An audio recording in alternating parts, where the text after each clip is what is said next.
Hello there. I am so excited to have y'all here. I hope you're having a really fantastic week. I am. I am.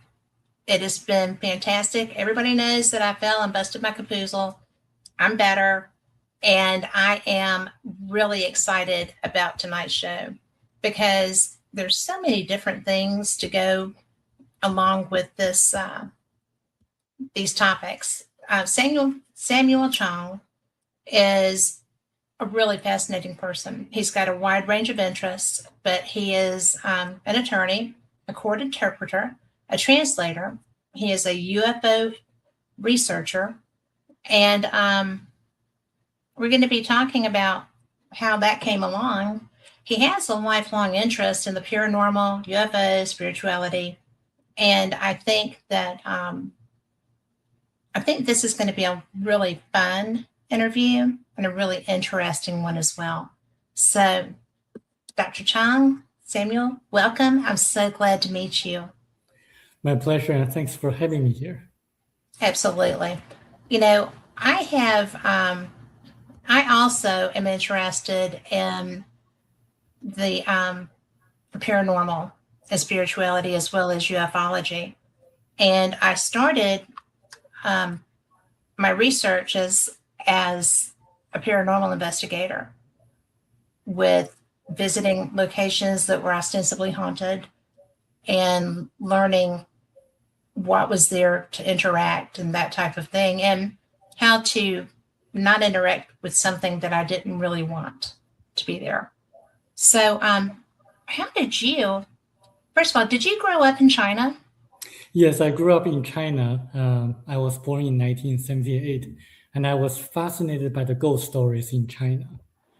People say that people in the rural areas of China communicate and see ghosts, and there are some kind of consequences if they get in touch or get involved with the business of ghosts. So I was fascinated by what ghosts are, and also I was interested in learning more about how everything works the way it works. So this is why I was on a journey to find out as much possible about the paranormal and the unknown. So I was fascinated by the topics of ghosts, the paranormal, the Bermuda Triangle, the UFOs, ETs, ancient civilizations, and so on and so forth. Well, how long have you been lecturing and teaching on these topics? For the last about 8 years or so. How did, when you were investigating and learning about ghosts in China, what kind of hauntings are considered, for lack of a better word, normal there? Well, some people can see ghosts. It's their innate ability or gift. They're able to actually communicate and actually to interact with the ghosts in China, but others cannot see them. So a lot of people in China believe that ghosts are not real. They're pseudoscience, or they're just not scientific enough for them to believe in. But there are also other people who believe in ghosts and can actually do a lot of things that amaze people like me. Because I think people need to have an open mind in China. And in the last few decades, the government imposed on the people a belief system in which everything in the past, when people talk about ghosts, there's superstition. So that's gradually changing as more and more people began to speak openly about what they can see and interact with. Is there, because with China's government and their background is one of the most beautiful ancient cultures that there are, but there is a strictness, is there not, in the belief in following what the government says you must believe? Yes, but fortunately enough, a lot of people don't believe in the government anymore. They know that the government media just promote the propaganda, and they don't read the news anymore. They just believe in the social media and also stories told by their friends and family members. and I think it's applying to more and more countries in the world. Is it safe to do that? It is safe to be in China because there are surveillance cameras everywhere on the streets. There are no thieves in China anymore because they know they're going to be caught, and it's quite safe if you can get there as long as you don't speak against the government. Well, that's one of the things that I was curious about because it's such a it's so strict. Like, don't go against the government. Is there basing on things that I've read in other communist countries and cultures and things of that nature, are they open to religion, period? In China, no, they're not open to religion at all. They just took all the Bibles out of shelves. So in the last few years, people cannot buy the Bibles anymore online. It used to. They were able to buy the Bibles online from some of the online stores, but not in the last few years. So what about Buddhism? Buddhism, the government has been cracking down on Buddhism as well because there's a lot of corruption in Buddhism.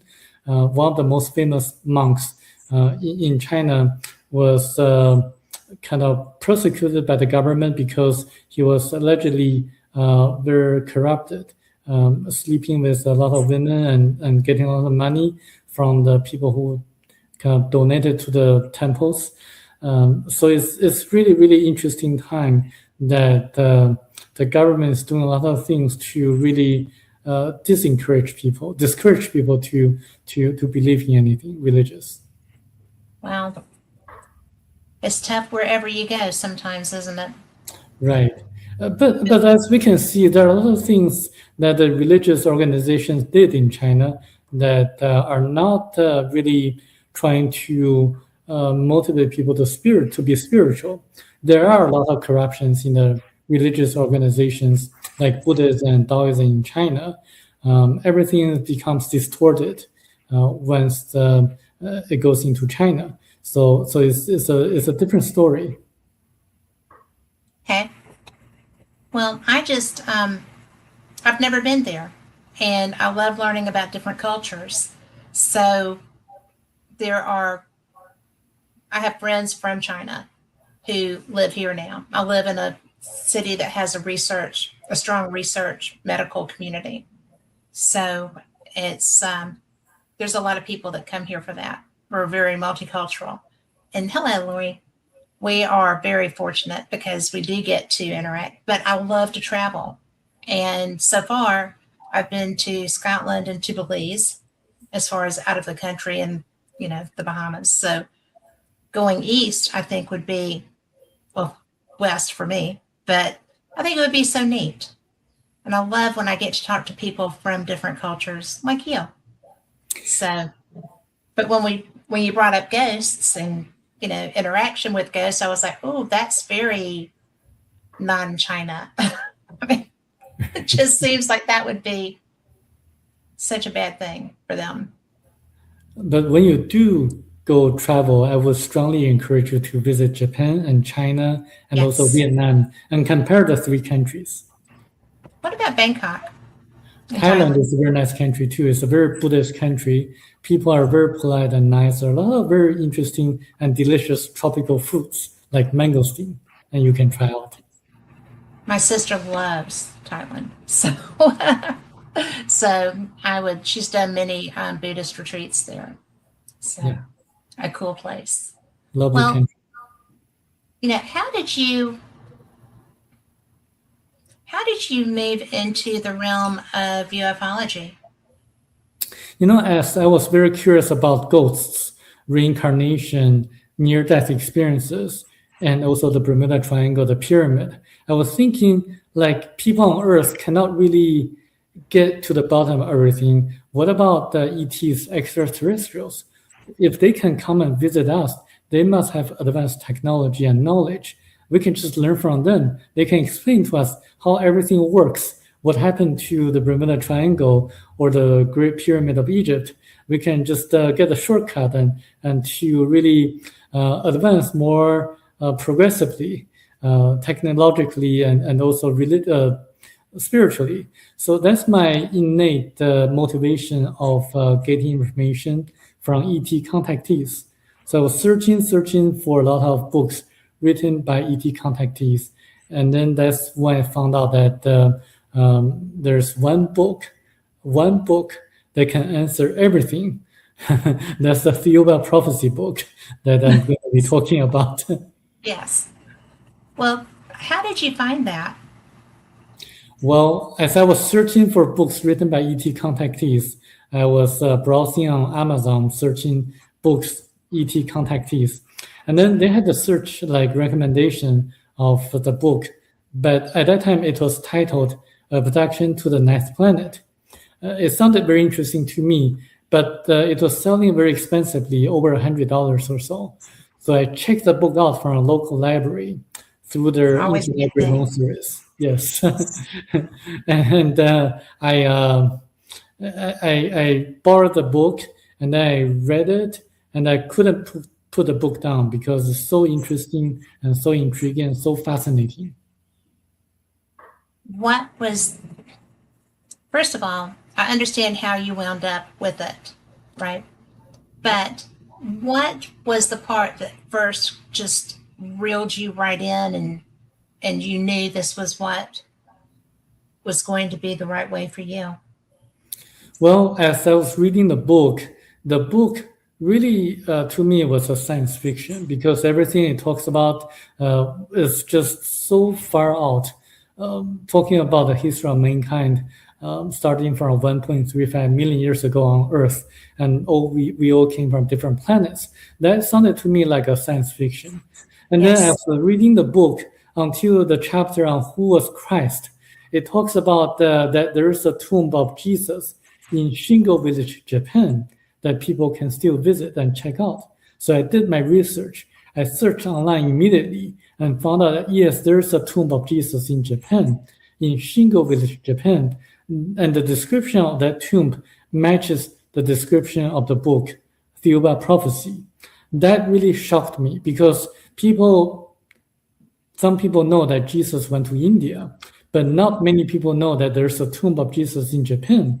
And I've never heard that either before that.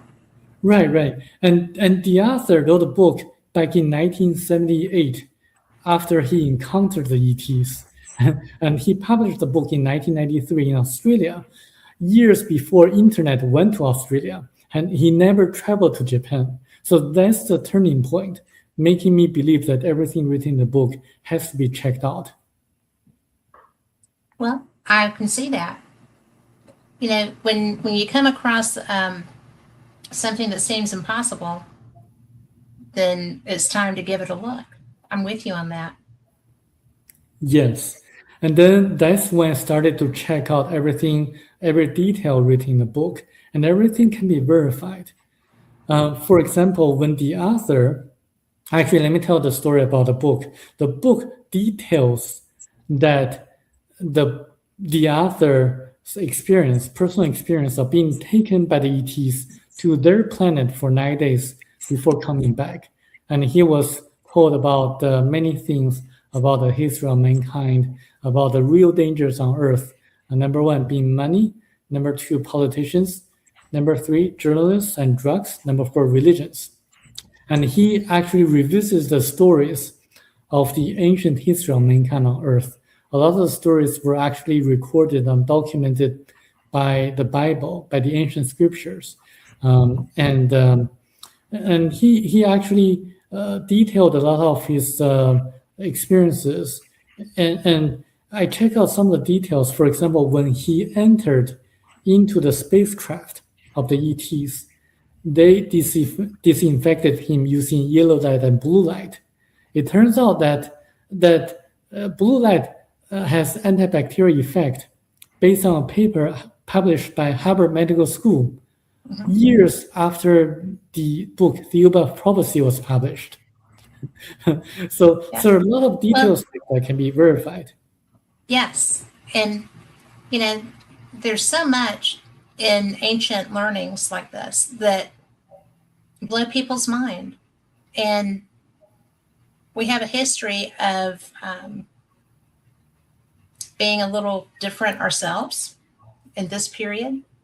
And I think everyone knows someone who is an herbalist who is into, well, even yoga and meditation are healing things that you don't need modern medicine for. It's, I mean, it's true. It's true, and the book talks about that. It talks about that everything is about vibrations.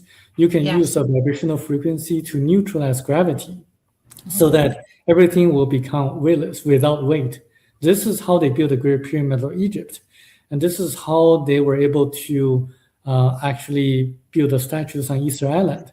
Everything is about vibrational frequencies. And if you think about herbal medicines, each medicinal herb has its own unique vibrational frequency. If you boil the herbs into water, in boiling water, it actually passes this vibrational frequency onto the water, onto the liquid or tea. So the water, the tea becomes like the carrier of the vibrational frequencies of the herbs. So when you drink the tea, the liquid, you're actually drinking the vibrational frequencies of the herbal medicines. And this is how herbal medicines work, actually. Well, I know that I do know that herbal teas work. And I know that with not necessarily, I haven't necessarily had healing from ingesting, but I have had healing from applying.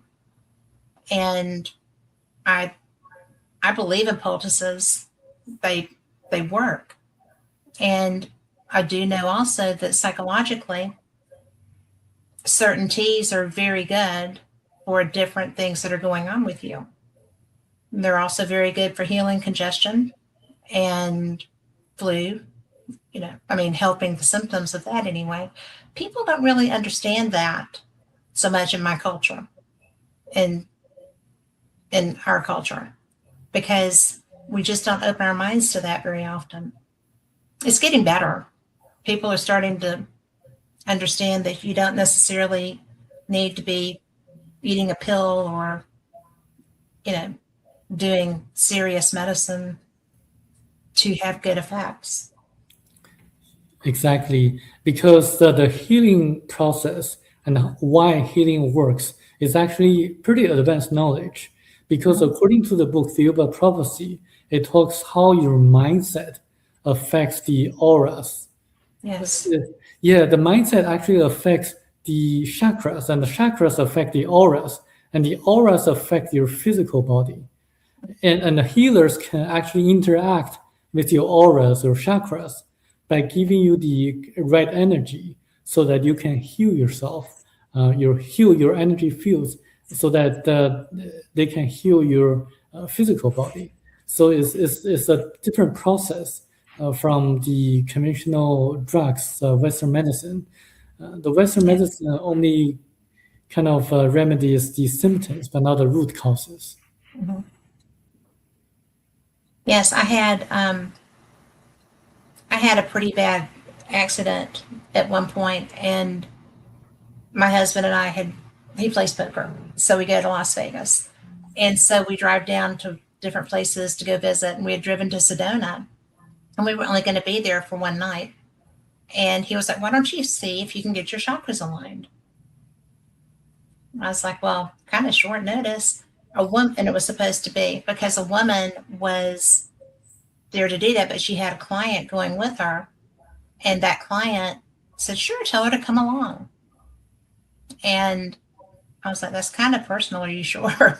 And it was so astounding because I got to go on a tour of Sedona with my husband. We just we did our own tour. We went to the different places, and then went to visit the different, I cannot remember what they're called. They're like portals, but that's not what they call them. And so, yes, vortexes. So when we did the chakra alignment in the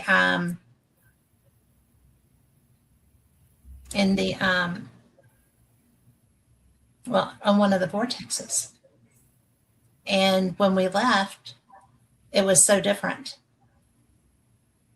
It was very, very different. My emotional side was so much better. My physical side started to improve. And if I hadn't been a believer prior to that, I would have been when I left.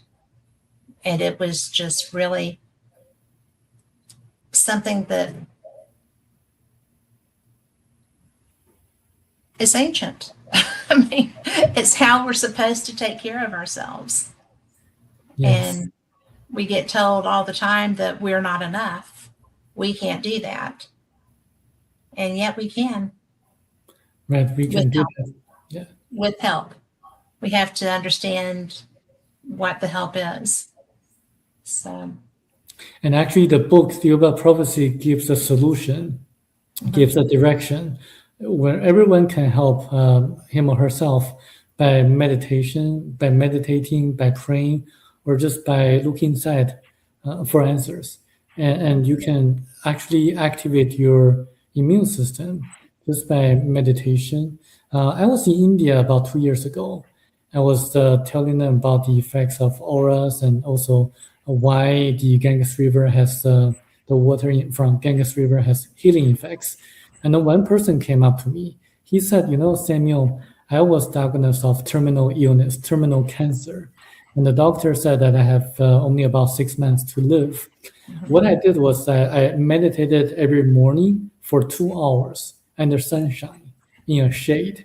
And then 6 months after, I went to re-examine myself, and then the tumors disappeared, and the doctors were shocked. So this is what he told me. Actually, meditation is a very, very useful and effective tool for self-healing. And as I'm sure he was doing in his case, directed meditation is amazing. I mean, as in his case, back before my dad used to be an administrator of a comprehensive cancer center. He was very involved with the American Cancer Society and all the research therein. And one of his best friends developed leukemia, and it was not going well. And like your friend, you start looking for alternatives to what the doctors are telling you, because back then, I mean, we're talking the 80s, mid 70s, 80s, and it was not easy to be a cancer patient at that time. It still isn't. I'm not downgrading that. But the treatments were very rough. They were very primitive, I felt like. And people would get more sick, really, from the treatments than they were already from the disease if it hadn't progressed far. And so when they got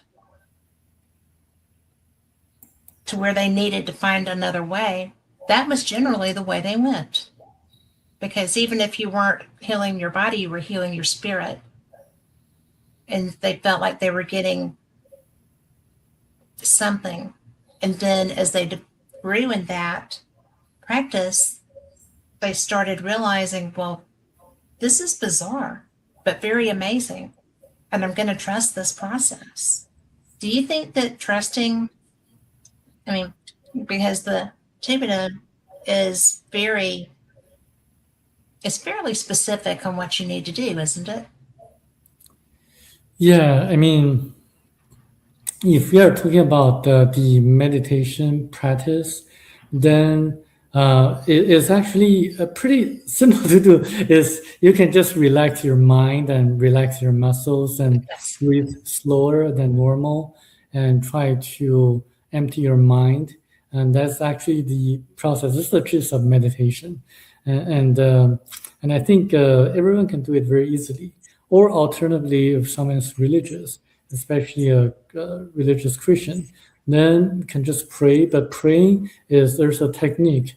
You should go into a place in which it's very quiet, and you can the same thing what the Catholic priest did in the past.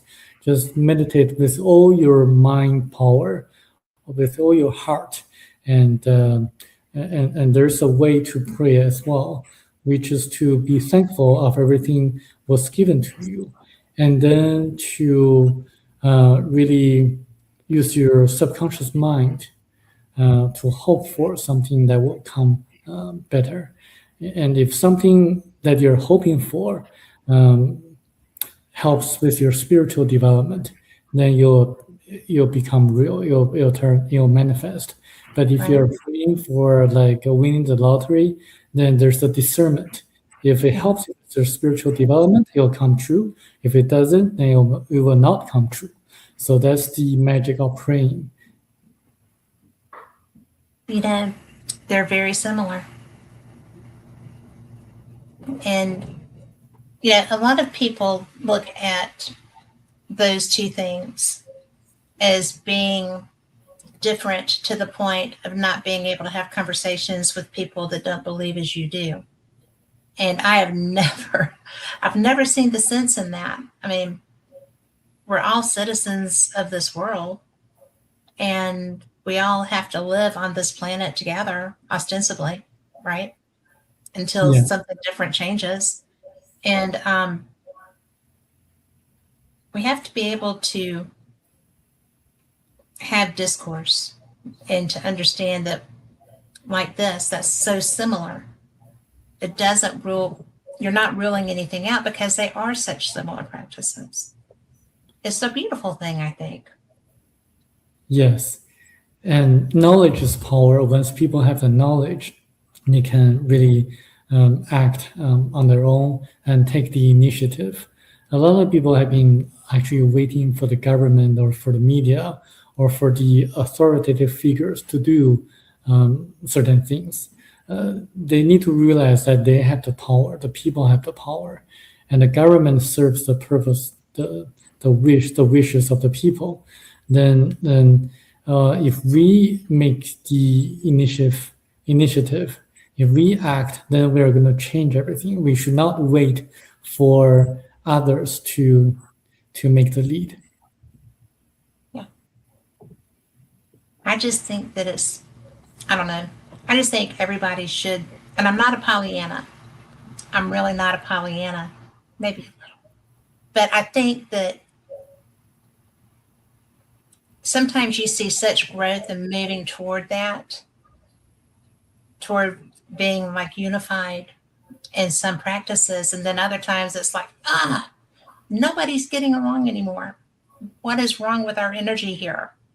And about the only thing I have figured out is that I can change my energy, but I can't really change anybody else's. So I work on me.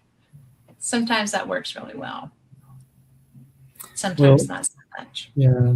Well, everything's connected. I think if we help each other and act together, then we're going to change gradually more and more people towards the harmonious nature of our society overall. And the issues with conflicts here and also in the world are a little bit more complicated than most people think. And it goes back to the 4 real dangers on Earth. Number 1 is money. If you look at the wars in the world, everything revolves around money. The military-industrial complex, the military defense contractors, they need to have wars in order to have more money for their shareholders. So this is why a lot of the wars are actually created. So I think if you look at history, you're going to see that the people don't really want wars at all. It's the small group of people who want to profit from the wars created the conflicts in the world. Either it's religious conflicts or otherwise. Yeah. Well, and actually the book is a solution.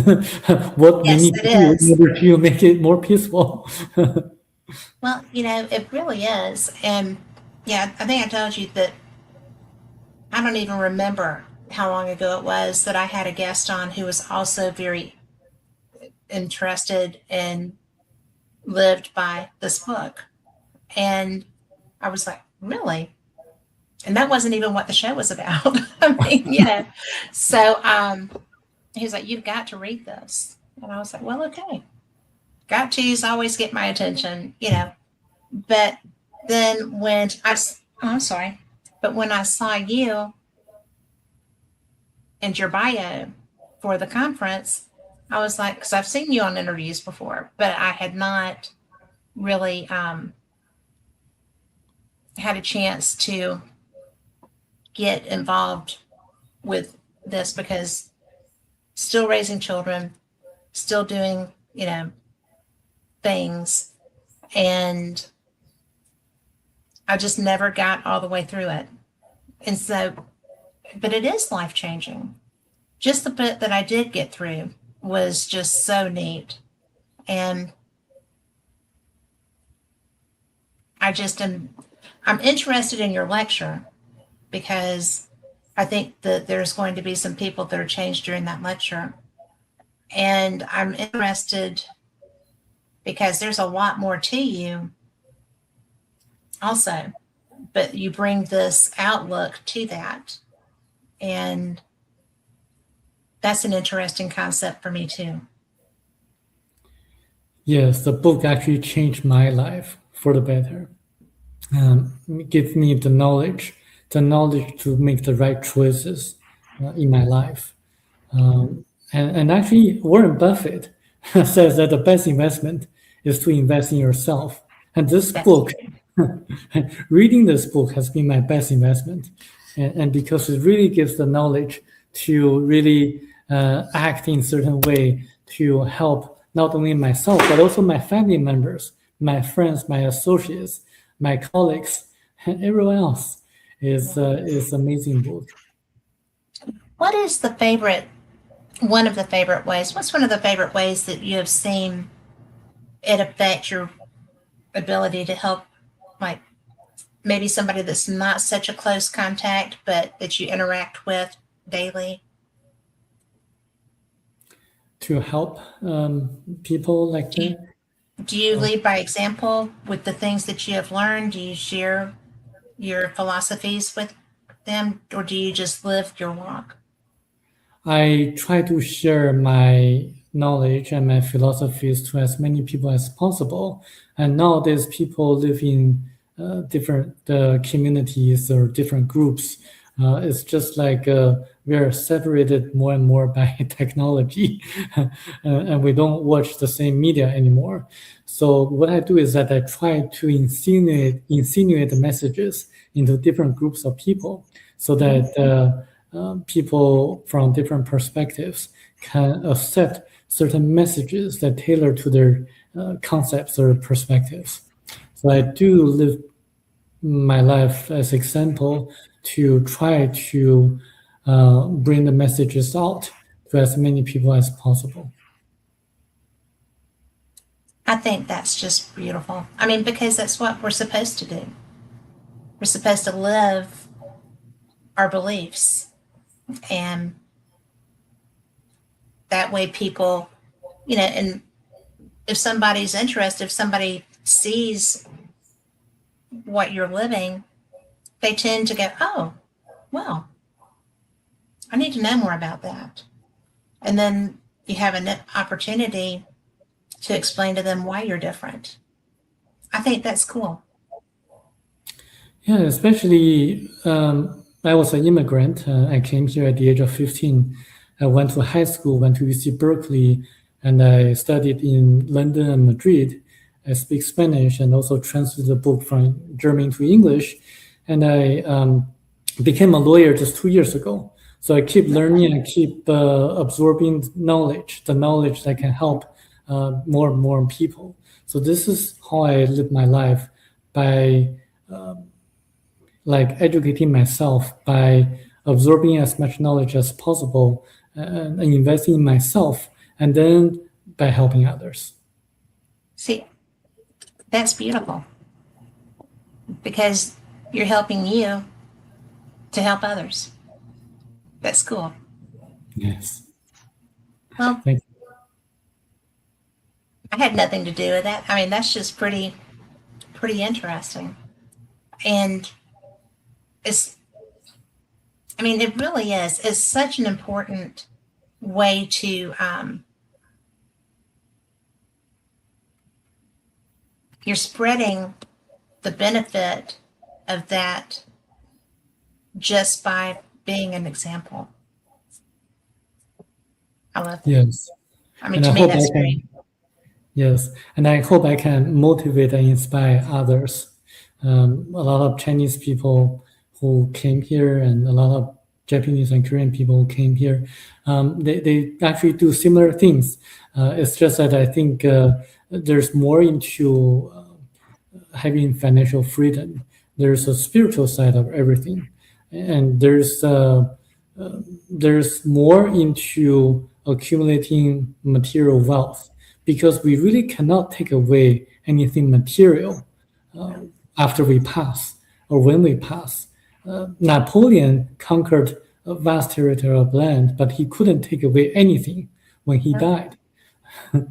So what we can take away is the spiritual knowledge and spiritual lessons through our interactions with others in daily life.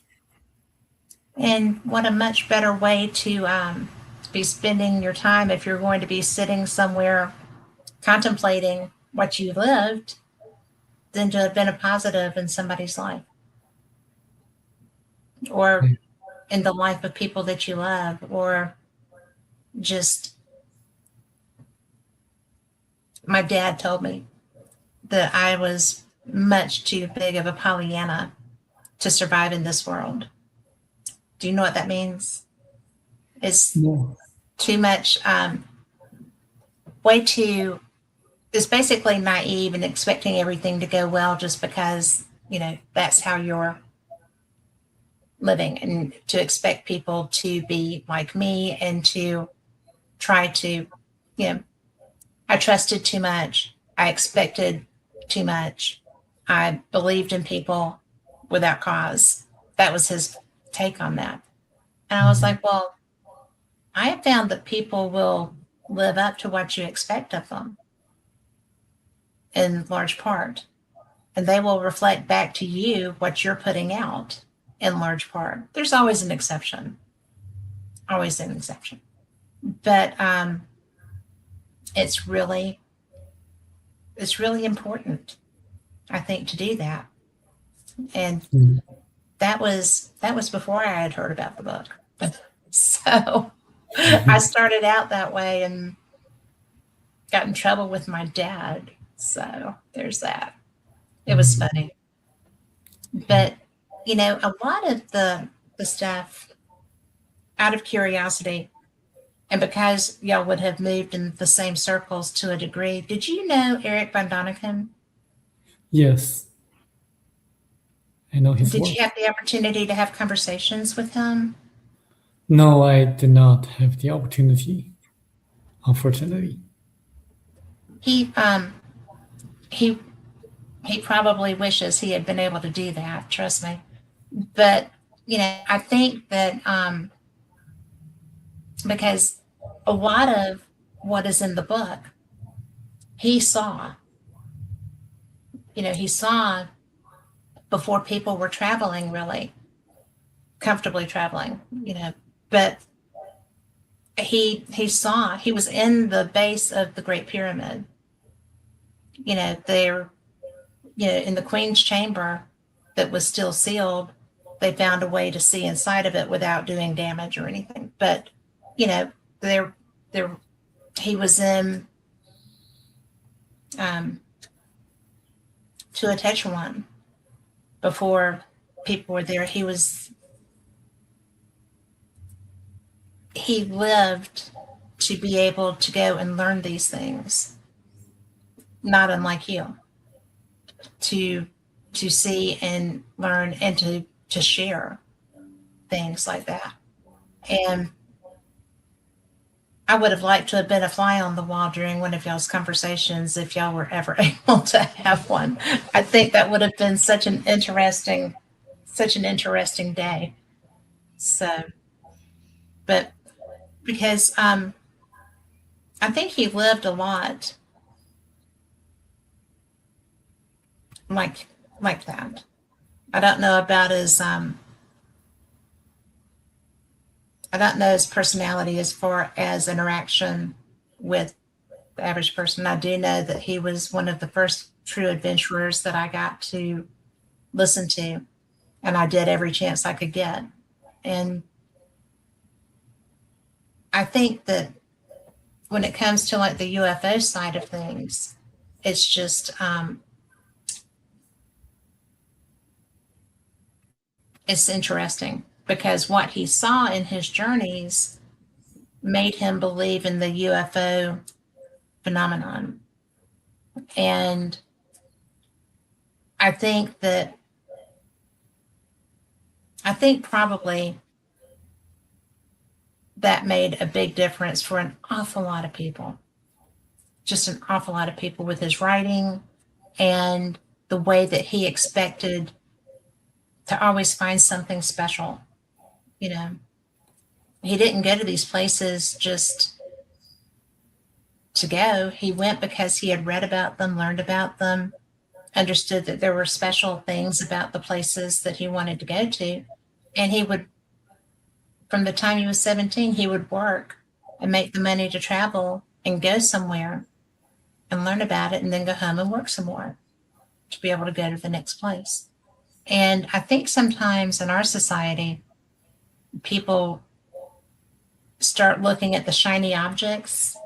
I must have a bigger TV. I must have a better car that, I need an L on that or whatever, so that I'm driving something a little better than my neighbor. There's a lot of competitiveness in our society and even competitiveness with ourselves. We've got to be better than what we are because, we put that on ourselves. And I think that we forget the beauty of learning, just to learn, not to get a degree, not to, get a raise, not to do anything else, but to improve ourselves or satisfy the curiosity that we have. Do you think that's true? Yeah. I mean, it's very important for us to satisfy our curiosity and also to learn and invest in ourselves because, I was a very curious person. I'm still very curious. You are still very curious. You're still learning. I'm still learning. I want to know everything possible. So I think my life motto is learn from the best and know everything there is to know. So I just want to get as much information and knowledge as possible. This is why I found this book to be extremely interesting and fascinating because it actually answered all the questions I had in my mind when I was young, and it explained everything about life, about the purpose of life, about reincarnation, about destiny and like predestination and also free will. And there are a lot of things explained in the book that can open people's eyes and very different perspective. So I just cannot put more encouragement into my mind into reading this book because it's, even though it only has about 170 pages or so, it's a very thick book, meaning that it's very dense. It's very dense in the sense that it has a lot of information about our ancient past, about how we can elevate ourselves, how we can have financial freedom, how we can improve our health, how we can improve our relationship with our family members, with our loved ones. So it has all the solutions that one can think of or one needs. So this is a very unique book. Well, it's it definitely covers all the bases, doesn't it? Yeah. I'm sorry, go ahead. About ancient civilizations, ancient aliens, about different religions, the Old Testament and the New Testament, about where we all came from, where the Hebrews came from originally, why Jewish people are different, so it's so unique, why certain things happen. And there are a lot of specific information that people can verify. So it's very interesting. Well, like the tomb of Jesus. Yes. I mean, I find that fascinating because nobody, I've never heard of anybody else talk about that. And I find that sad, really. It should be there. Yeah. But what, I wanted to ask you something else, if that's okay. Yeah. We're going to go a little bit, changing the topic a little bit. But I know that you've got your interest in UFOs, and I know that we have our historic big deal cases. We've got, like UFOs over the White House back in the day. We've got, Roswell. We've got, oh my gosh, we've got so many. But what are some of the cases that caught your eye, like cases in China, and what's the Chinese culture relevant to those? Is there censorship? Are they something that it's safe to talk about? What did you have a UFO experience that drew you into this when you lived in China? Or because it doesn't seem like that would be something that would be a good topic of conversation just in general grocery store chit chat. Well, the Chinese government was fairly open to this topic in the 1980s, 1990s, and early 2000s. Back then, when I was an elementary school student in the 1980s, there was a very, very popular magazine called the UFO Explorer, the UFO magazine. So a lot of like a young boy like myself was drawn into such topics. And we, along with my classmates, always talked about such and such, the ETs, UFO, the Bermuda Triangle. And if you remember, during the 1990s or 1980s, people were talking about the end of the world being 1999, in July 1999. That didn't happen. But at that time, I was a little bit scared about the end of the world. So I was thinking I would go to the Bermuda Triangle, and then I would disappear and go into a tunnel or something like that. And then when everyone else dies, I can come back. So that's my kind of logic. Or well, it was a plan. That's the plan. And it was a plan. Yes.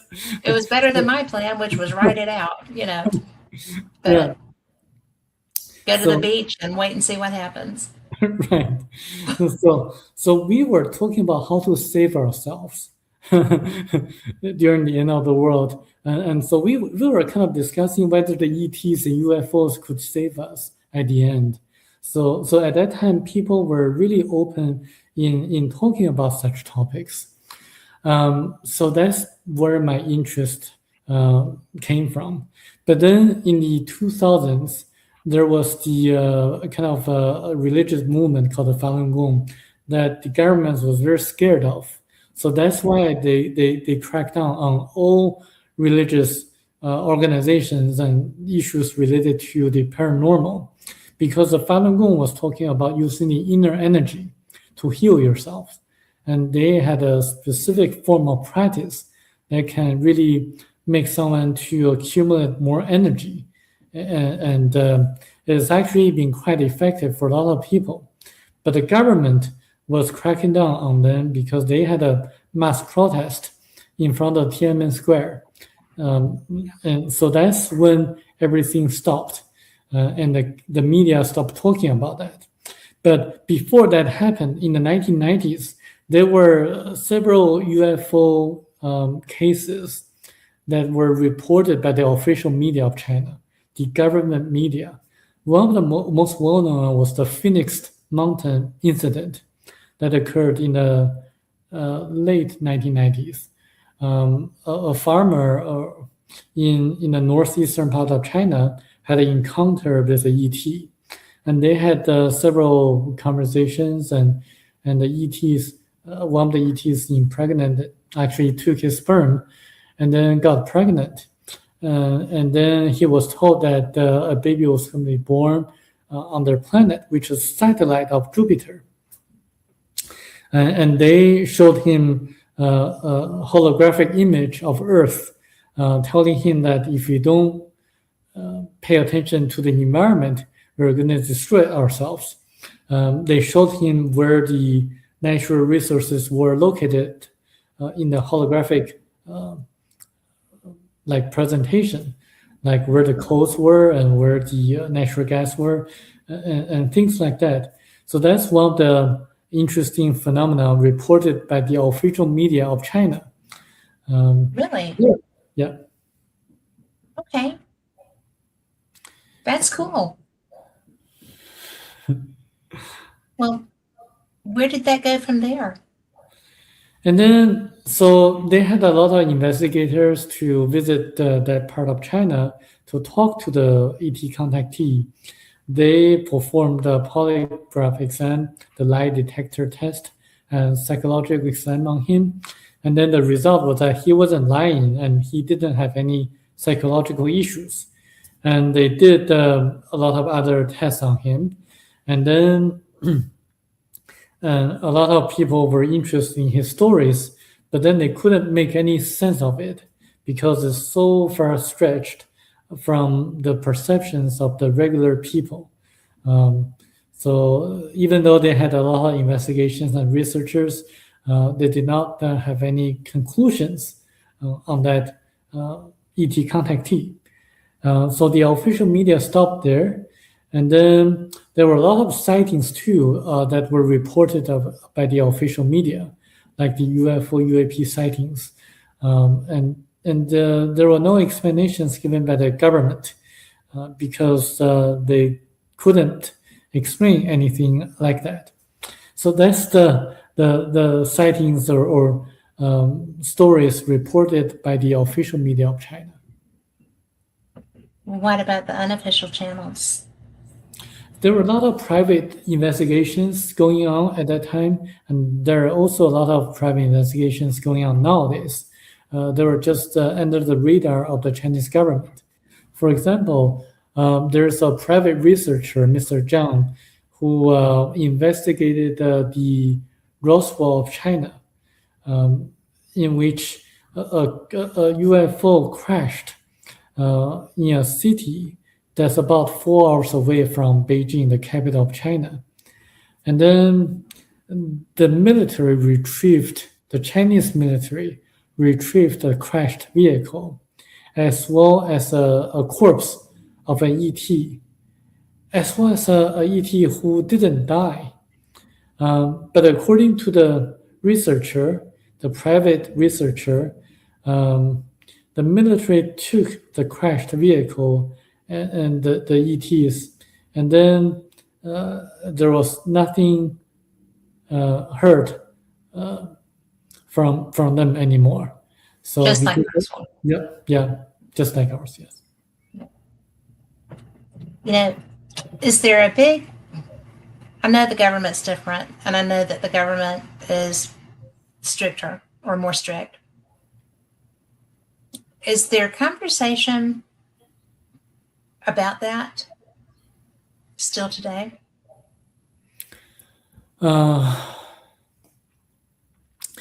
In the 1990s or 2000s, people were mostly interested in earning a lot of money, making more money and more money. So only like a small group of people were interested in UFO and paranormal research in China. And after the crackdown of the government, fewer and fewer people were involved in the research and investigations. Nowadays, the government discourages people in going into this field. So not a lot of people tend to want to talk about this because for the fear of the government and also for like more important things such as making a living or something like that. Being able to make a living would be good too, right? Yeah. But when you had mentioned Tiananmen, and to me that's such a huge thing, because that is my era of watching that happen. It looks a lot like some of the 1960s issues that we had here. Yeah. And the crackdown that we had here didn't last very well, because Americans do demand freedom, and sometimes to the consternation of our government. But it's not as different as I would like for it to be, but it is very different. Just from what I've had friends who were from China who immigrated here, and conversations ensued and stuff like that. But it's really interesting, because I would never have thought that there would be a Roswell incident that could be kept so quiet. And I mean, I've done what I'm doing here with you for 10 years. And I've never talked with anyone and learned that there was a Chinese Roswell. So this has already been a great conversation, and we still have an hour. But, it just really is fascinating that this is apparently a universal, well, an earth-wide thing. It just does blow my mind, because we're always told that, well, but that's just here, and there's so few incidents, and how on earth can this possibly be true, and da da da da da. But my second time in Scotland, I went to the Scottish UFO conference, paranormal and UFO conference, and it was very small. It was in Glasgow, but I met people that I had known before I got there. I knew some of the stuff that was going to be talked about. And to me, that's fascinating. And we have King Friday in chat who says retired military law enforcement has a non-disclosure story about an incident, in the late 80s. And then he said a lot of countries have Roswell incidents, but they don't get talked about. That should be, maybe it's because Stanton Friedman was a friend of mine, and he was the first civilian Roswell investigator, and I got to learn a lot because we were friends and we would talk. But I don't feel like this information, which is a global phenomenon, is shared very well. Because I think if it was, there would be more people who believed that this was a real thing. Because there's a lot of people that, will poo-poo you to high heaven. Oh, no, honey, that's not real. How can you believe that? Well, because it's real. There's so much. And every culture, I'm sure probably every culture does have a history of this. And King Friday is welcome to pop in there and say where, but it's just a fascinating thing to me that this is not a universal conversation, a global conversation. Are that many governments threatened by it? I do think that it has a lot of implications to the current technologies that we use. For example, if you can reverse engineer the crashed vehicles, then a lot of the oil companies are going to go bankrupt if they know that there's a more efficient form of energy that people can use. A lot of their shareholders are going to be in trouble. And a lot of the governments are going to be in trouble, because they depend and rely on the tax revenues from the sales of gasolines or oils. So it's actually like a chain reaction that's going to kind of disrupt a lot of industries and the governments. So this is the reason why a lot of the governments are not disclosing this, mostly for financial and military implications. So I think, however, there's a good news is that the book Thiaoouba Prophecy is very popular in China Yes.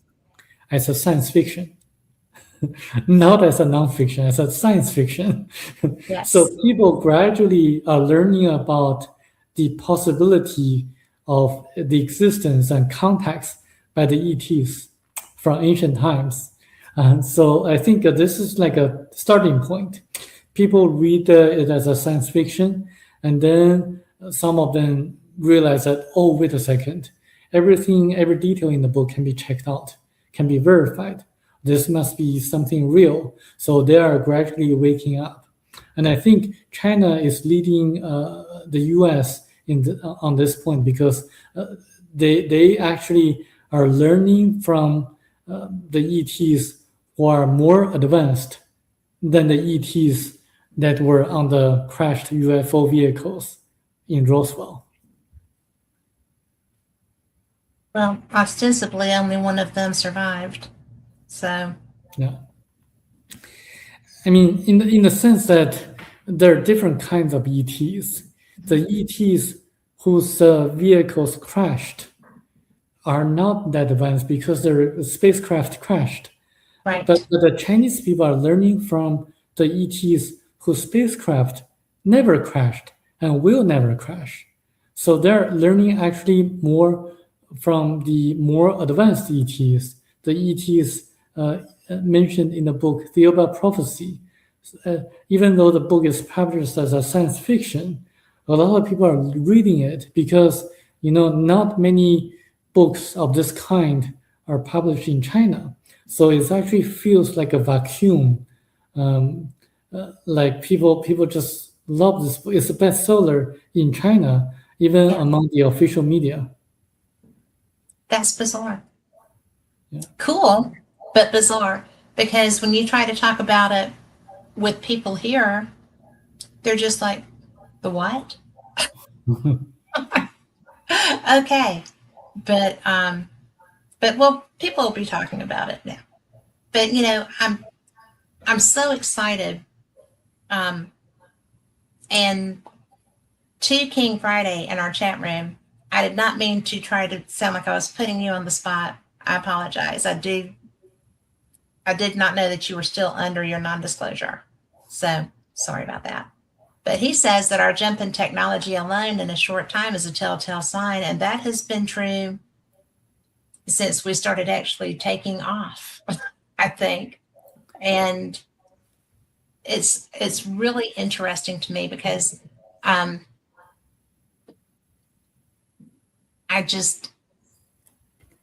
we keep advancing so quickly. We haven't taken quite the jump that we took in the 60s.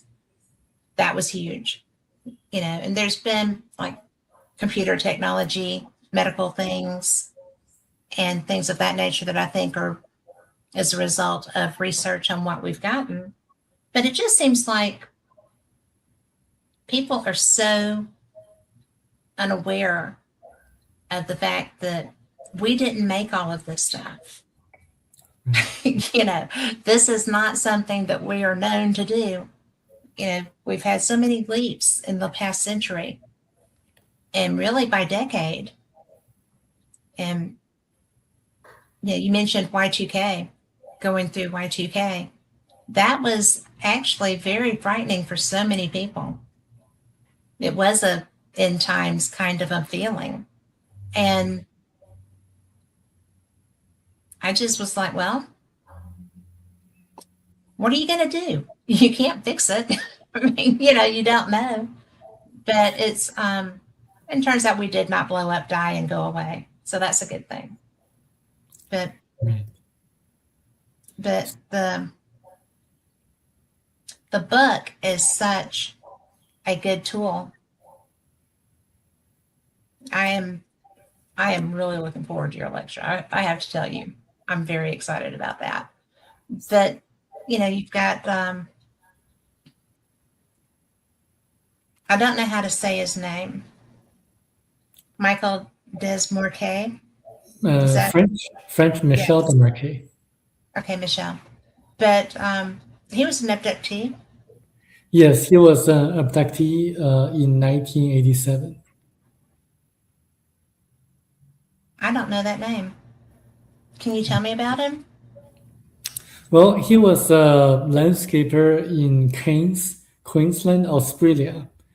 So one day he woke up suddenly in the middle of the night, and he walked outside of his house, and he was lifted up to the middle of the air, where he saw a beautiful, gigantic ET being, 10 foot tall, telling him that they were going to have a journey together to their planet for 9 days.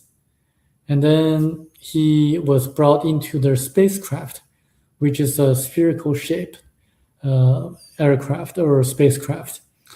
They began their journey. They stopped at the planet and saw a nuclear holocaust, aftermath of nuclear holocaust. And then they reached their destination, which is a very beautiful planet, just like a paradise. Everything is so perfect, surrounded by a golden mist. So he calls the planet the Golden Planet. The people there are really compassionate, friendly, and loving people. And the gravity on the planet is smaller, lighter on Earth. So he had to be careful when moving around. Also, the planet has a lot of colors and lights. So he had to wear like a facial mask, like sunglasses, to filter out the strong lights and colors. And then he was told about the history of Earth, where we all came from. We all came from different planets. We did not evolve from apes at all. We had several great resets in the history of mankind on Earth. That means we all have had very successful ancient civilizations, which built the Great Pyramid of Egypt and the statues on Easter Island, as well as some of the statues in Latin America and also parts of Asia, in which we still have trouble building those, even using modern technology. So he was told about how they visited Earth from time to time, and why certain groups of people in ancient times saw them as gods or goddesses, like people in India. So when you see like people in India, they have pictures of gods or multiple gods and goddesses appearing like angels and appearing like non-gender-like. Yes. So the people from Thiaoouba, that planet, are hermaphrodites, meaning that they have both male and female sexual organs. So they tell us that they were involved in some of the historical events that occurred on Earth in our ancient past that were recorded by the ancient scriptures in the Bible. When you think about this, you can imagine like when the two cities, Sodom and Gomorrah, were destroyed, like who really caused it? Like who really did it? And when you think about Exodus, Moses leading the Hebrews out of Egypt, like who really parted the sea for Moses? Who really gave the manna for the Hebrews to eat when they wandered in the desert? So a lot of questions can be answered. And also, what was the Star of Bethlehem when Jesus was born? If we look at the Star of Bethlehem nowadays, we will shout each other, "Oh, it's a UFO, UAP in the sky." Yes. So a lot of questions can be answered. And in fact, according to this book, Thiaoouba Prophecy, or the Golden Planet, they have been involved in our ancient past by helping us to grow spiritually. For example, when they destroyed the two cities, Sodom and Gomorrah, it's not just about sodomy. It's because the people in the two cities behaved so evilly, like they punished the people who were compassionate. For example, according to the Jewish Torah, the Jewish scriptures, a young girl, gave food to a beggar on the street, and the girl was punished using very heartbreaking tortures techniques. So this is why she shouted and cried out to God. And this is why when they couldn't find a single righteous person in the two cities, Yes. they destroyed the two cities. And when you have a malignant tumor that's going to spread out to the rest of your body, the best way is to remove it surgically. So this is what they did, because they were setting a very bad example to the people who were in contact of them. So this is why they were actually helping us from time to time. So that during Exodus, they were helping the Hebrews out of the evil rules of the ancient pharaohs of Egypt, because the pharaohs of Egypt were suppressing the spiritual development of the Hebrews. Speaking of the Hebrews, I'd like to ask several questions. Have you ever thought about why the Jewish people are so unique? Like if you look at the statistics, Jewish people only account for about 0.2% of world population. Yes. Yet they account for 22% of all the Nobel Prize winners on Earth. And if you look at the business leaders and the scientists and the athletes and the Nobel Prize, like the people, the lawyers and the doctors, a lot of them are Jewish people. Like they excel statistically significantly from the rest of us. There's a reason for that. What? And if you read the book Thiaoouba Prophecy, it explains perfectly why they were the chosen people. So when I was reading the Bible, when I was in a Christian church in Los Angeles, I kept asking the Chinese pastors or the non-Chinese pastors, why did they choose the Hebrews? Why they were the chosen people, not the Chinese, not the Africans, not the Caucasians in Europe. Why the Hebrews? Like, why being such a unique group of people that they were chosen? Like, no one asks this kind of questions. I was asking this kind of question because I was jealous. Did you get answers? The pastors never gave the answers. The Really? Chinese pastors didn't know. They kind of gave the answers, kind of saying, "Oh, this is what the Lord chose. This is why they did that," but not to my satisfaction. I was very curious what's the uniqueness of the Jewish people, the Hebrews, that they chose them. And the non-Chinese pastors didn't really satisfy me either. But the book Thiaoouba Prophecy explains it perfectly in a very reasonable manner, in a very logical fashion. How logical is it? Extremely logical. It turns out that we all came from different planets originally. The Chinese, the yellows, the blacks, the Caucasians, the ancestors of the Polynesians and the Hebrews, all came from different people, different planets. But there are, according to the book Thiaoouba Prophecy, there are different categories of planets in the universe. Okay. Earth is a category 1 planet, the most basic or the low category, the lowest category. And the Chinese, the yellows, the blacks, the Caucasians, and the ancestors of the Polynesians all came from category 1 planet originally. But the Hebrews did not. They came here from a Category 3 planet by accident. So they were having a lot of issues with the people, the nomads in the Middle East. So they crashed in a place in southern Russia. And some Hebrews survived, and they migrated to the south, to where the Middle East is. And because of the weather, they crashed in the wintertime, and it's very cold. I would have migrated too. Yes, so they moved south. So they survived by eating honey and the local food, but they had a lot of difficult time with the local people, the nomads, the people who envied about the Jewish women, the Hebrew women. So they wanted, the locals in the Middle East wanted to rape the Jewish, the Hebrew women. So this is why they had to defend themselves. Having their high technology, they had a weapon just like a laser.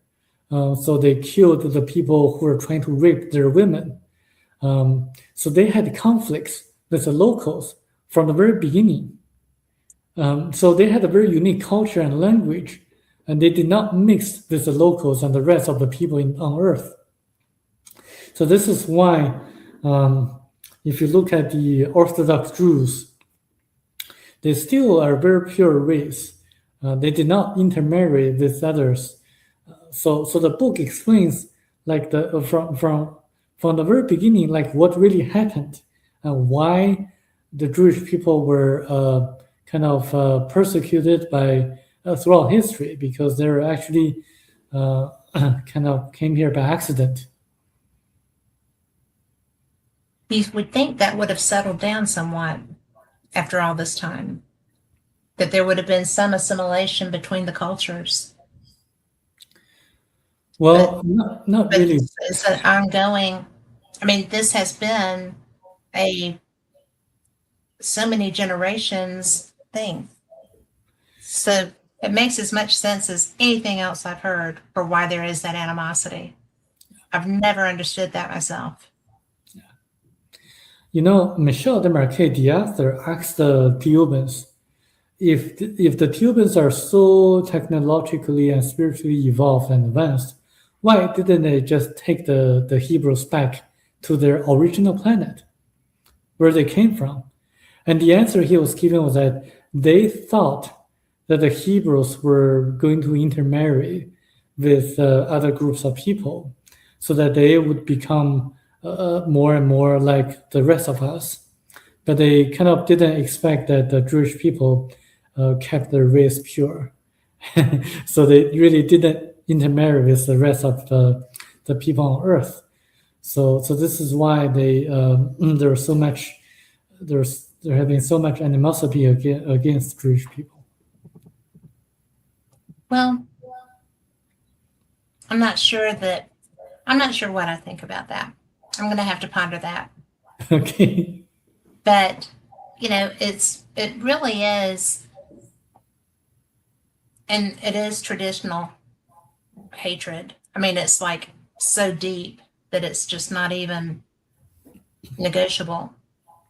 Yeah. And we saw that when all those young people and other innocents were taken from on October 7th. You know, it's just one of those things that there is no, that's the most logical reason I've heard for this hatred. Yeah. I mean, truly, because I've never understood it. I don't, like I said, my dad used to tell me not to be such a Pollyanna, but I don't understand hatred of that level. And I'm glad I don't. I don't think I would want to, but it's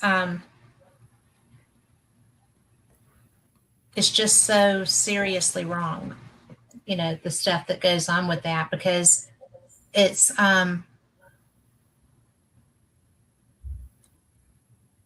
it never stops. Yeah, one thing I like to bring up is that we, the people here on Earth, as well as people on different planets, the ETs, including the Hebrews, who are still living on their planet Hebra, and including the Jewish people here on Earth nowadays, are all created by the same Creator. Yes. So we are all connected to the same Creator through our higher selves. Yes. So this is why we should really love one another, just follow the teachings of Christ, Yes. because we all came from the same Spirit, the same Creator, the same God. And I actually wrote an article about the uniqueness of Jewish people that I sent you on private chat.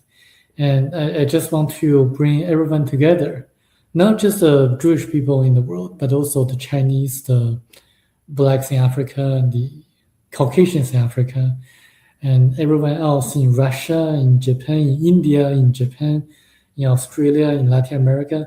Like all people in the world should come together as one Yes. human being to work towards our goal, which is to elevate our spirituality.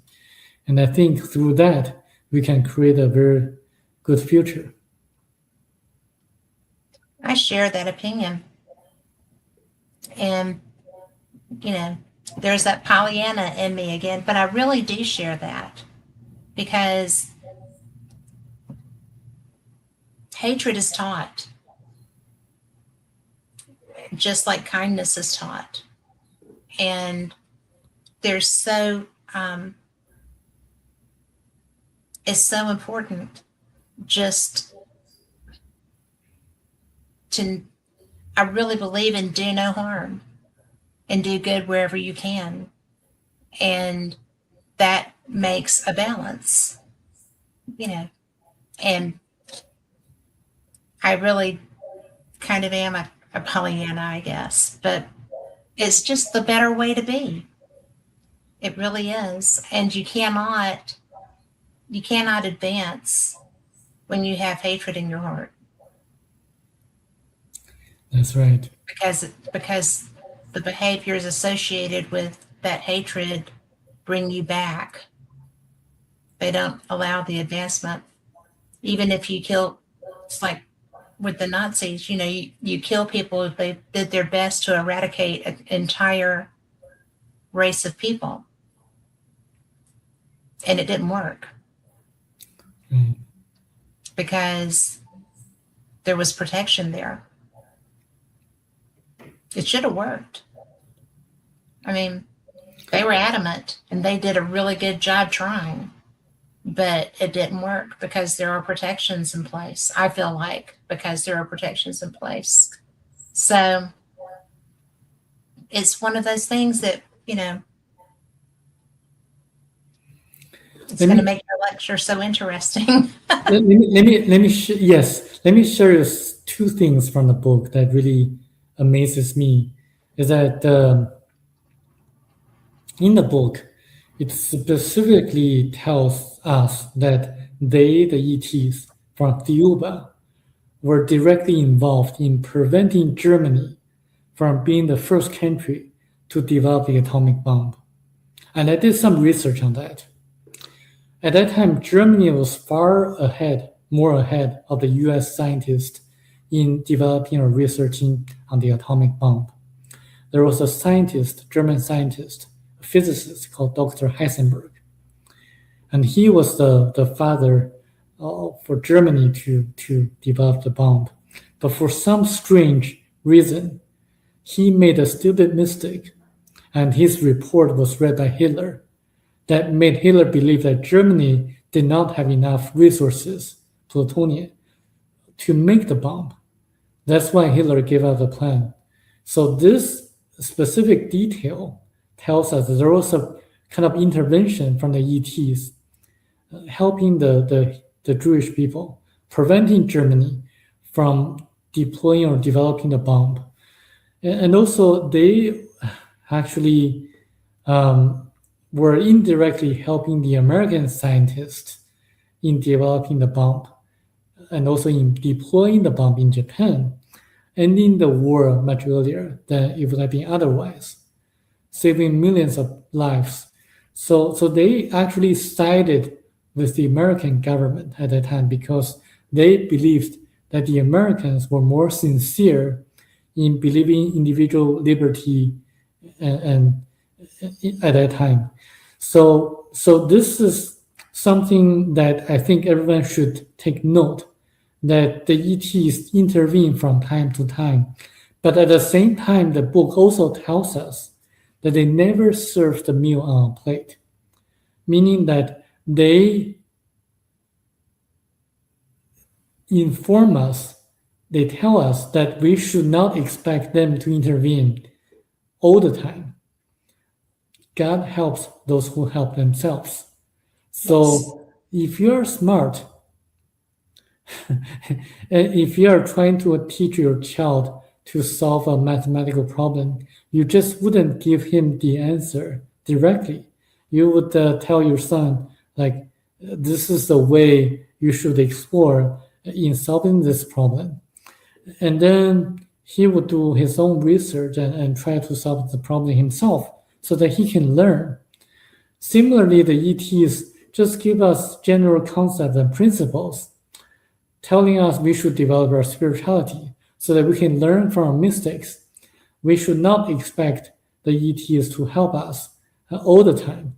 So this is why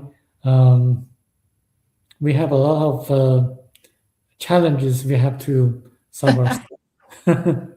Well, we've had tests that we failed epically, right? So there's that. But I really think you're probably going to laugh at this, but I feel like we had an opportunity for our governments to come clean on ETs, and that was Orson Welles' War of the Worlds show, because it was all about that. They're here. There's this. People were jumping out of buildings. People died. I mean, obviously, our society was not ready for that kind of information at that point. And of course, they made it the most horrible scenario, too. But I really felt like that was a trial balloon for, would people be ready to accept ETs being here? And in no shape, form, or fashion were they ready to have that conversation. And that's, I think, is why our government has been terrified for us to have that knowledge ever since. I think that hell itself would freeze over before they would acknowledge that there are ETs here. I think they're going to have to be forced to do that. And it's not a bad thing that they're here. Right. I mean, and I think they walk amongst us. Yeah, they do. They do. That's for sure. But people need to realize there are different kinds of ETs. And I believe in learning from the best. So learning from masters will be a more efficient way to progressing ourselves. So I wouldn't really learn from the grace in which the US government has been reverse engineering their technologies, because their spacecraft crashed. You're learning from the technologies that really crashed on Earth. And it's so obvious. And, and people, I feel like it's so obvious. We did not make these aviation advances on our own. We did not. It's just amazing. And you had talked about the rocket scientists and nuclear physicists and people after the world wars. And I live in Birmingham, Alabama, down below Huntsville, where everybody is a rocket scientist. There is everybody there. And it's really funny because I'm a member of the Scientific Coalition on UAP Studies, and I am the least educated person in that group. I mean, it's just so crazy because they're all geniuses. They're like you. They have a degree in everything, and they are just,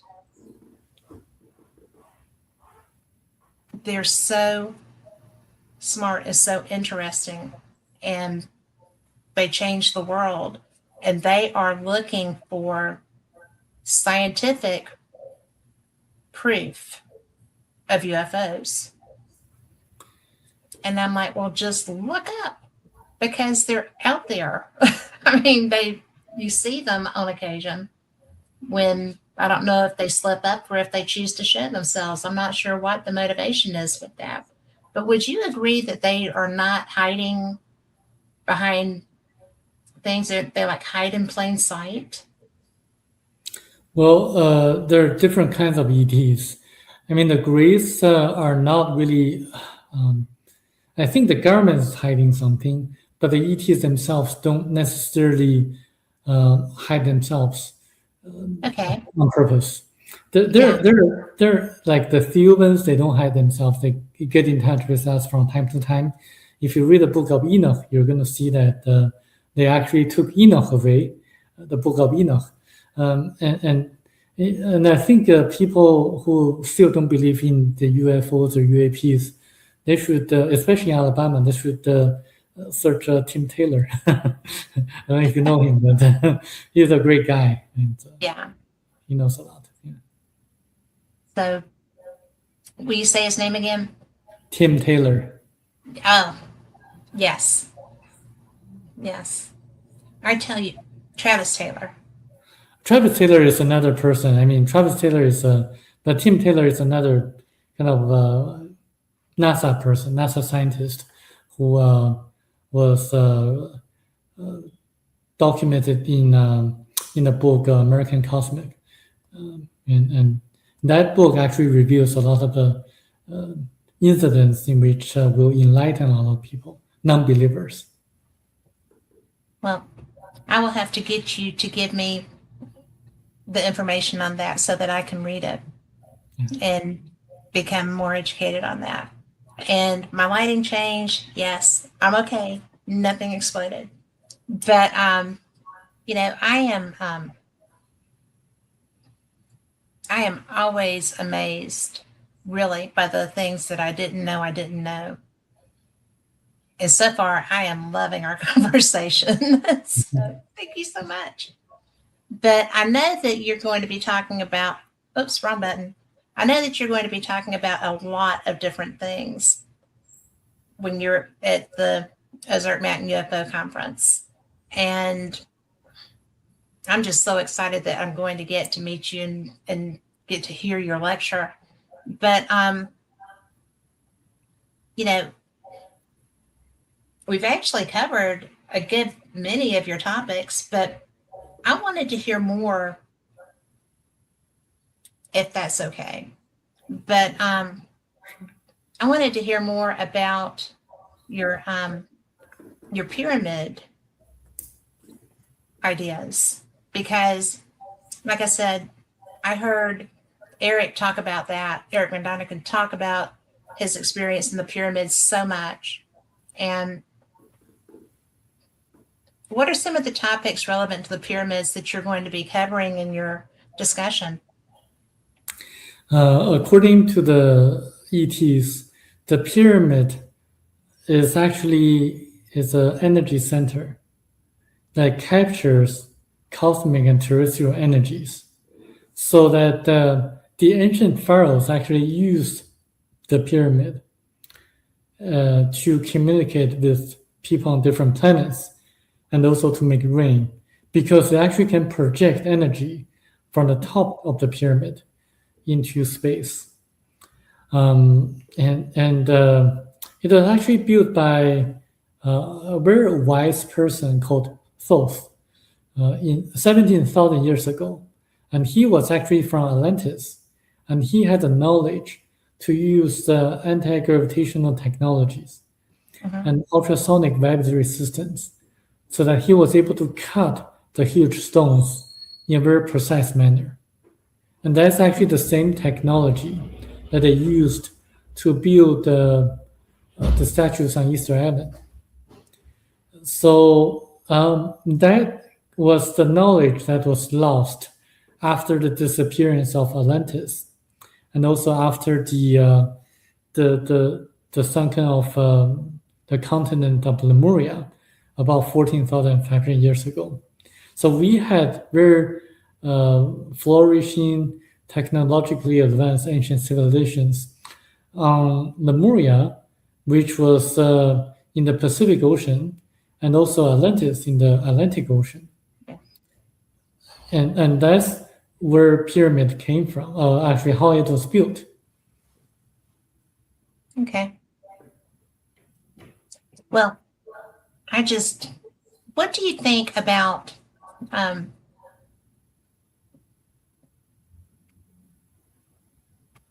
the ground penetrating radar that they're using with Yes.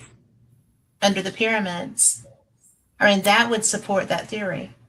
Yes, that's the subterranean structures beneath the pyramid that capture terrestrial energies. So the book is very, very interesting because, Thiaoouba Prophecy intentionally kind of mentioned about terrestrial energies, not just the cosmic energies, but also terrestrial energies. So that's the uniqueness about the book. You have to read it in detail several times in order to catch everything. Yeah.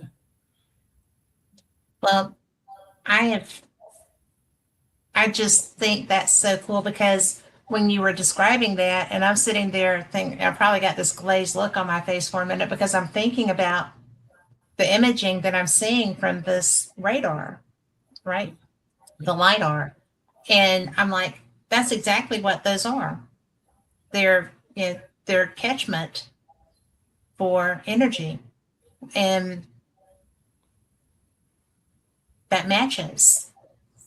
So, well, do you think that at some point we will be able to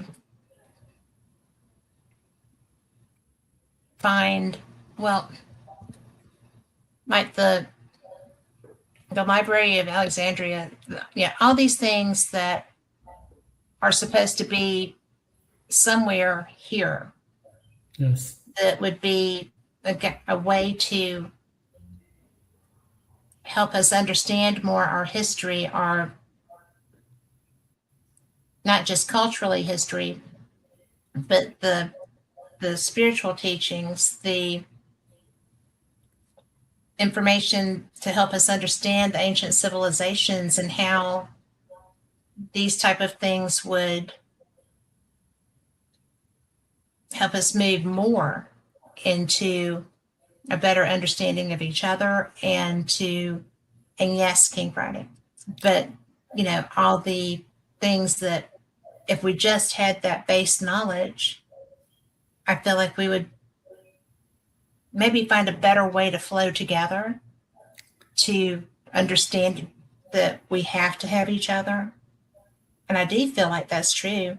We're all integral parts of the same society, even if we don't everybody doesn't like to admit that. So it would be so much easier if we just had a better understanding of each other. Yeah. I think this book is very unique, that it gives people hope and motivation to follow the footsteps of Gandhi in India and Dr. Martin Luther King in organizing themselves or ourselves, motivating ourselves through nonviolent resistance, empowering ourselves with the right knowledge to make such decisions. And you mentioned about knowledge from ancient civilizations. Yes, that's going to be beneath the Sphinx, because there are 3 chambers, according to the author, Michel Desmarquet. there are 3 chambers beneath the Sphinx. And when we're ready spiritually, they can be opened. Once they're opened, everything will be known because it contains ancient knowledge and technologies and civilizations and knowledge about ancient civilization and history of the such ancient civilizations that are going to enlighten us for a better future. However, if we are not ready, they will not be opened because it contains technologies that are going to destroy ourselves. Just like fire, it can be used beneficially for good, but can also hurt us or damage us. So this is why only when we are spiritually ready can they be opened. That's going to be a while. Well, I hope it's going to happen in the next few years or a few decades. I hope it would be really nice if we all got our acts together and came together as a society. You would think that being Earthlings would be unifying as opposed to, you start with home and then you move to out and out and out, and then you get to that and you're all one. But do you feel like, just a personal opinion, do you feel like it would take something like, even if it were a false flag, a planetary invasion, to make us unify as a culture? Or do you think that that would make the crazies crazier? I mean, how do you get to that? I think if there were going to be a false flag operation pretending that there's going to be an alien invasion, I think it's going to get crazier and crazier because as that group who started this false flag operation is going to benefit to exert more control on the people. And people should realize that they have the power and the free will to make great changes, and that the ETs are not going to invade us, because if they really want to, they would have done that long time ago. They wouldn't wait to now. And I think if you really look at the landing on the moon, a lot of people wonder why we have not been back to the moon, even though in the last 50 years or so, the technology is more advanced and the cost is lower. But why we haven't been to the moon? There's always this talk getting more funding from the government, but when we have a certain date set, it's going to be postponed. It's going to be delayed into a date in the future. Kept delaying. There's a reason for that, because we've been warned off from the moon. We are not ready to really explore the solar system to land on a different planet, because the ETs believe that we're going to contaminate the planet that we're going to land on. So the ETs told the astronauts, don't come again. So this is why we have not been back to the moon in the last 50 years or so. And we are not going to, despite what we have rovers on Mars. We're sending them to, where is it, Venus that we're sending them to? I mean, we're actually looking at other planets. We haven't even been to the back of the moon. I mean, the people. Because, and I'm sorry, I have a lot of friends that do all these ancient alien things, and they're like, well, there's structures on the back of the moon, and there's this and there's that, and and then you talk to the people that think that the moon is hollow and that it rang like a bell when they drop something. I mean, there's stuff everywhere. But I agree. And we've got a comment that said, I think we do go to the moon. It's not public information. But I agree. We were probably told adamantly, no, or we would be there.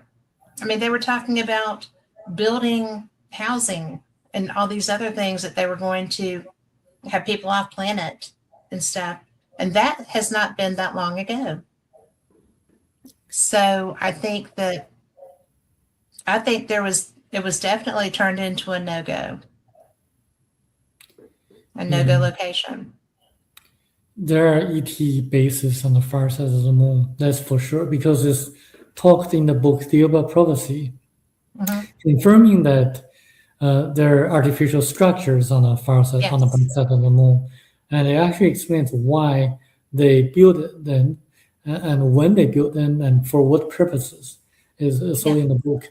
And I was trying to allude that if they prevent us from going to the moon because we are not ready, then by the same token, they're going to prevent other ETs who are not ready to come to Earth to be in contact with us. So they're not going to have the ETs who want to invade us to be in contact with us. So there's not going to be any invasions from the ETs or alien invasions in the future. Yeah. It's just so exasperating to feel like we're on the cusp of this knowledge. And yet it's so far away.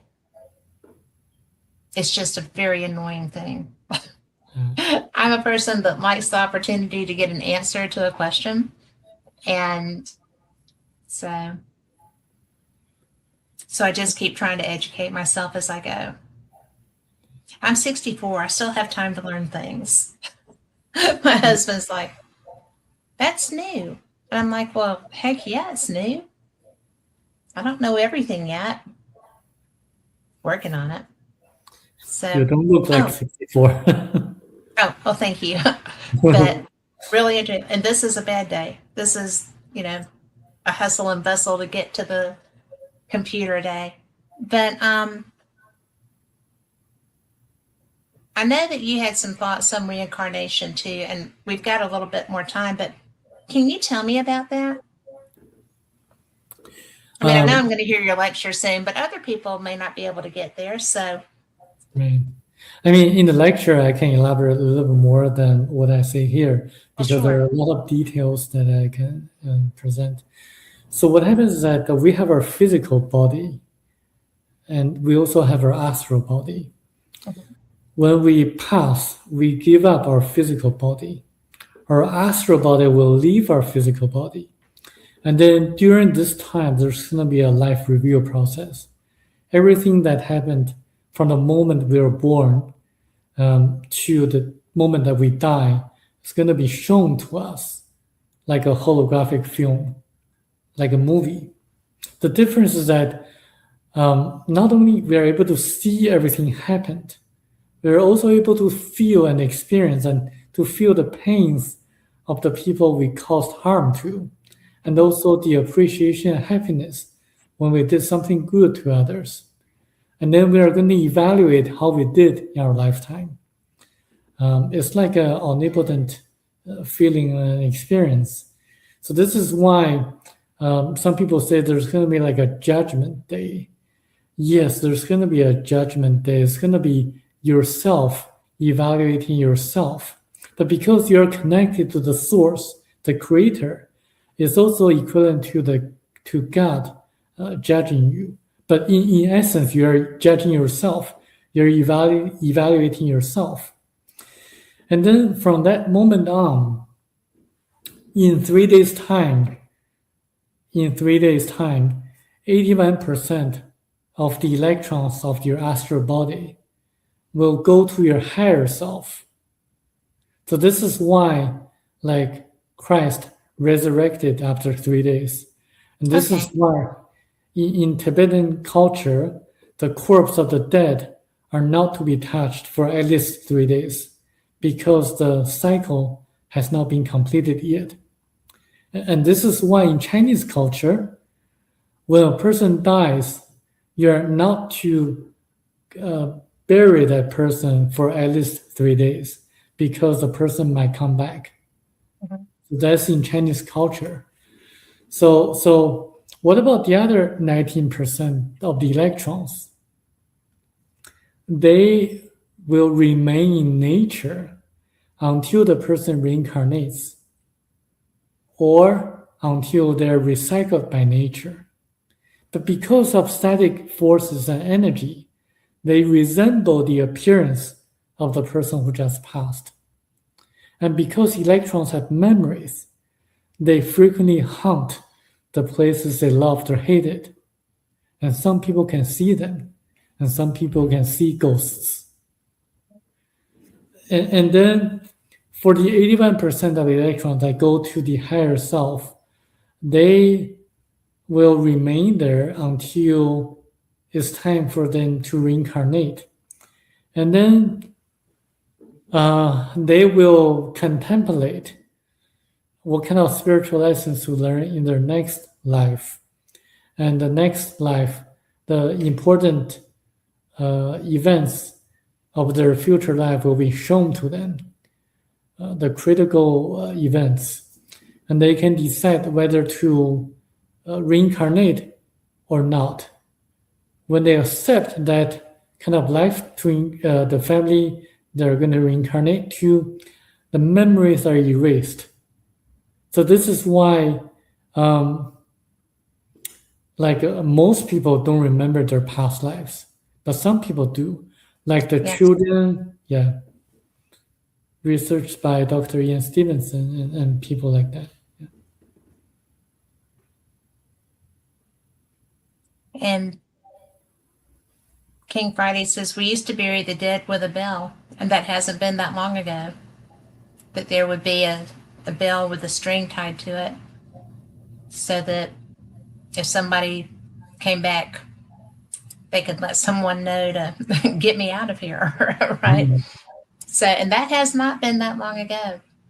So that's interesting that he put that in there, because I was thinking similar. But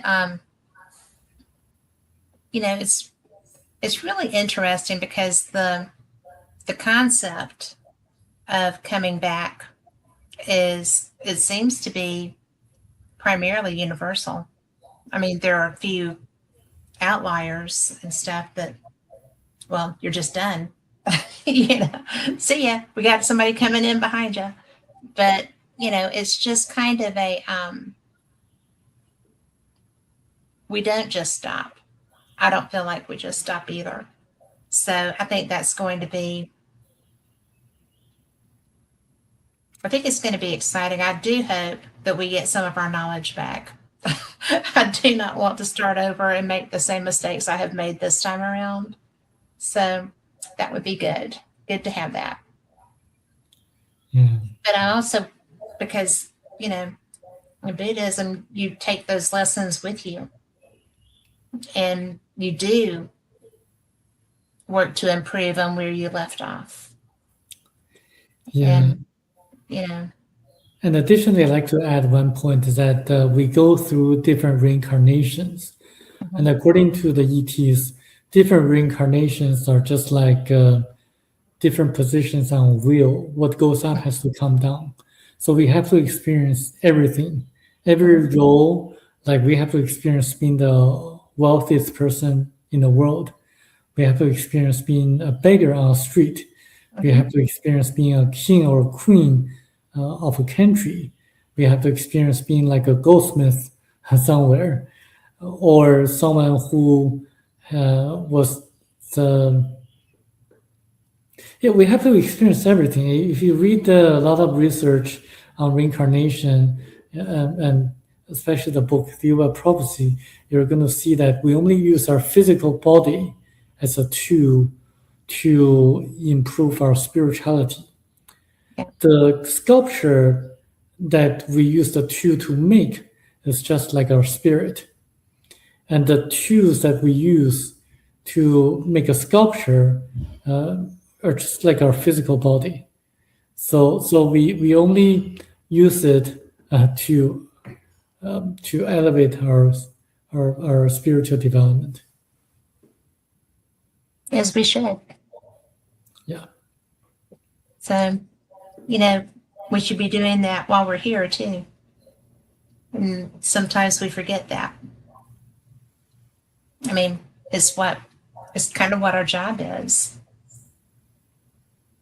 I think, hey, Tom McNicholas. We have Tom McNicholas in the chat room, and he agrees with you totally, by the way. But I am just enjoying you so much. So thank you. And I'm going to give people your website so that they can get in touch with you. But it is https://. But it's chinasong.org. And you can go and you can just hit another backslash on that website, and you can go to the Thiaoouba. Yeah. Okay. There's an easier way to do that. Just go to ThiaoubaProphecy.com, and they'll direct you to that website you just mentioned. Yes. Yeah. I just put the new domain name, so that's fine. I'm just getting tongue-tied trying to read that. That's so funny. But usually I'm much better at that. But I am just so glad that you have been here tonight because, I have been fascinated by having a chance to discuss the book because that is something, like I said, it's been years since I spoke with anybody that would talk about this book. And so when I saw the information on you for the conference, I'm like, oh, that would be a really good conversation.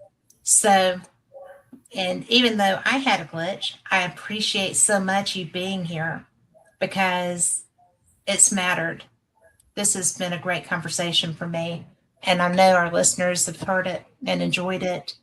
And we will be in rebroadcast all over the place, YouTube's, and it'll be on Spotify in an audio version. And I just thank you. And conference dates, that would be, I just happen to have them right here because I fly April 8th. The conference is from the 9th through 9th through the 12th. And this conference is the Ozark Mountain UFO Conference, which is in Eureka Springs, Arkansas. And I have loved every time I've gotten to go. It's interesting. It's fun. You'll have great speakers like Dr. Samuel here, and who is a recent member of the bar, hence the Esquire there with his name.